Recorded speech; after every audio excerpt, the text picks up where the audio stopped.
Hello guys. Hello the world, English lovers, choose members. My name is Shal Khadim Faye from View Team. So today we're gonna show you one of our articles named Why Do You Abandon Me? So just be with me for a short while and I'll come back to break, okay? Assalamualaikum mbokk yi ñu ngi leen di ziar bu baax a baax rawante na ñi nga xam ne ñoom ñoo baaxoo ànd ak chaîne bii di View Team Fast English in Wolof mu nekk seen mbokk Shal Khadim Faye mbokk yi tey ñu bëgg leen andil benn article boo xam ne ñun ñoo ko defoon tuddee woon ko Why do you abandon me?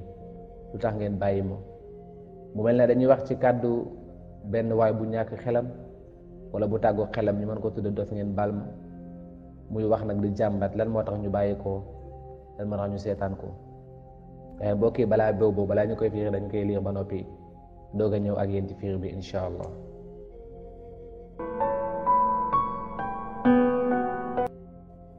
Why do you abandon me? When dunya came to me, I was delighted and happy. Everybody considered it and looked up to me. I did what I want. I lived with my parents and the family members. All of them were looking after me. I had what I want and was never hungry, neither thirsty, not nude, not dirty. I had status and powerful, consorts and friends, and was rushed into an enjoyment sea. Oh, what a blissful life it was! But when dunya had taken away from me, I became upset and sad. Oh, what a heart-breaking thought. I never think about that kind of days like this. My reflections are mixed. My feelings are straying. And now I'm out of mind. Truly, I wonder if am I not another person who has fallen down from the sky, but not me at all. People are calling me the crazy man and start taking leave of me. Even when they are having food, they isolate me with a full plate, and I spend all night awake in the yard because they kick me out of rooms. Oh, where are my parents? Where are my brothers and sisters? Why do you abandon me?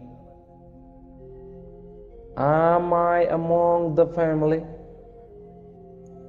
Haven't you mercy on me? In fact, do I stay alive? I'm so lonely at present.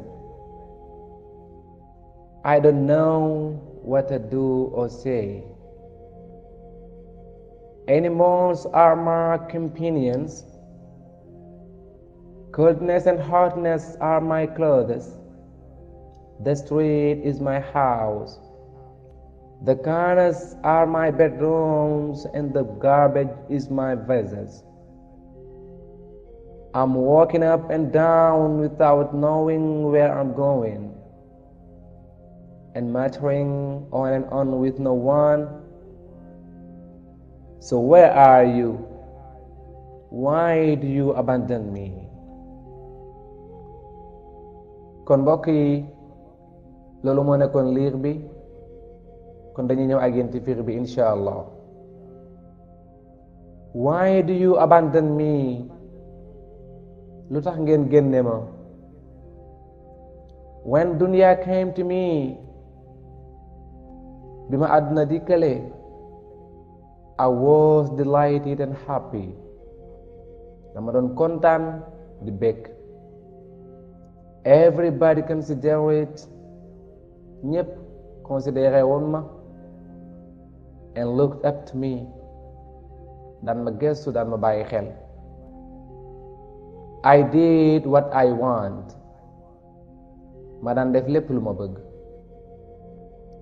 I lived with my parents, dama dëkkoon ak samay parents and the family members, ak ñi nga xam ne ñoom ñooy waa famille bi. All of them were looking after me, ñoom ñépp doon ma bàyyi xel ba tey di ma gëstu.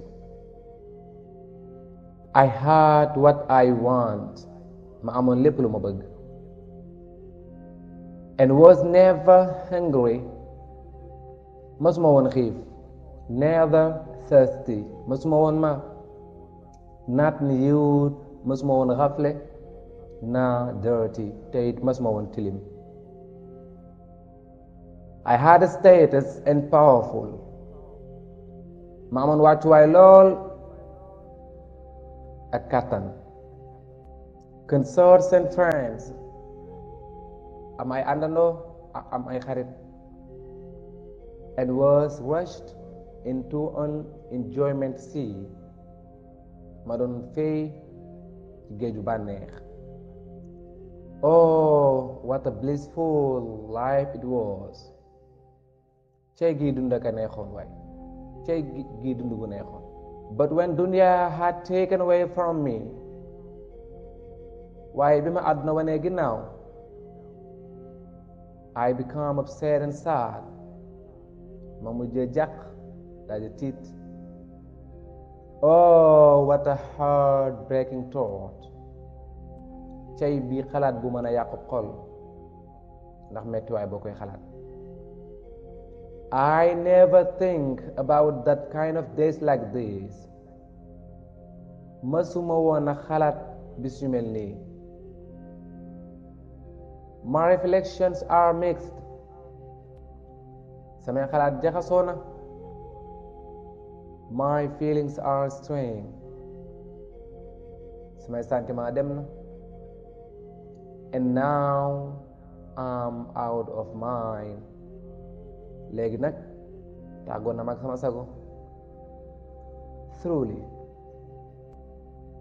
ca dëgg-dëgg, I wonder if am I not another person who has fallen down from the sky. Ca dëgg-dëgg daal damay laaj ndax nekkuma nit koo xam ne rek dama jóge ci asamaan daanu ci kaw suuf. But not me at all. Waaye du man de, déedéet kii du man de. People are calling me the crazy man. Nit ñaa ngi ñi di ma wooye dof bi. And start to take leave of me. Commencé nañ sax léegi di ma daw. Even when they are having food. Ba sax léegi bu ñuy jëfandiku bu ñuy lekk. They isolate me with a fixed plate. Dañ may ber, dañ may isolé ci benn plat bu taq wala bool bu taq. And I spend all night awake in the yard. May passé sama guddi gi yépp ci ëtt bi waaye di ko xoole maanaam daal may fanaanoo xoole ci bitti. Because they kick me out of rooms. Ndax léegi dañ ma génne néegi sax nag fa. Oh, where are my parents? Ay waay ana samay waajur. Where are my brothers and sisters? Ana samay rakk ak samay mag yu jigéen ak yu góor. Why do you abandon me? Lu tax ngeen génne ma? Am I among the family? Ndax bokkuma ci famille bi? Haven't you mercy on me? Ndax amoo leen yërmande ci man? In fact, do I stay alive? Ca dëgg-dëgg est-ce que man maa ngi dund sax? I'm so lonely at present. Léegi dama wét lool. I don't know what I do or say. xaw ma sax lu may def wala lu may wax. Animals are my companions. animal yi léegi ñooy samay àndandoo. Coldness and hotness are my clothes. sedd bi ak tàngoor wi léegi ñooy samay yére maanaam lu mu sedd sedd maa ngi ci bitti lu mu tàng tàng maa ngi ci bitti loolu la bëgg a wax. The street is my house. mbedd mi sama kër léegi. The corners are my bedrooms. waaye ruq-ruqaan yi léegi ñooy samay néeg. And the garbage is my vessels. léegi sax sën yi mooy samay ndab yi may lekk mooy samay bool yi may lekk. I'm walking up and down without knowing where I'm going. maa ngi dem ak ñëw rek va-et-vient rek taxuma sax fan laa jëm. And muttering on and on with no one. ak di waxtu rek te waxuma ak kenn. So where are you? kon ana ngeen. Why do you abandon me? lu tax ngeen génne ma lu tax ngeen abandonné ma.